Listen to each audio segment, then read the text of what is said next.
मेरो बहिनीले म काठमाडौँ जान्छु भनेर कुरा सेयर गरिसके पछाडि मलाई पनि जान मन छ तसँग भनेर मैले एड गरेँ। अनि किन जाने काठमाडौँमा केही छैन, अब भइसक्यो काठमाडौँ भनेर एकछिन एउटा रिल बनाउँदैछु क्या, बोलेको वाला रिल बनाउँदैछु, गिभ मी 2 मिनट्स।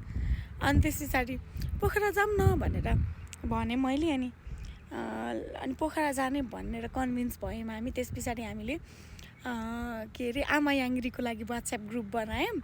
अनि तर हामी आइपुग्यौँ कालिङचोक।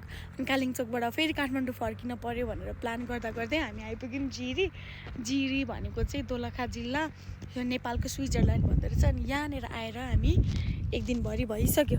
म यहाँ बसिरहेको थिएँ, उसो म त्यहाँ बसिरहेकी थिएँ। अनि हामी यहाँ घुम्दैछौँ। अनि यहाँ आउँदाखेरि ठाउँ चाहिँ एकदमै रिल्याक्सिङ होइन, सबै एकदम अन पोइन्ट छ दामी।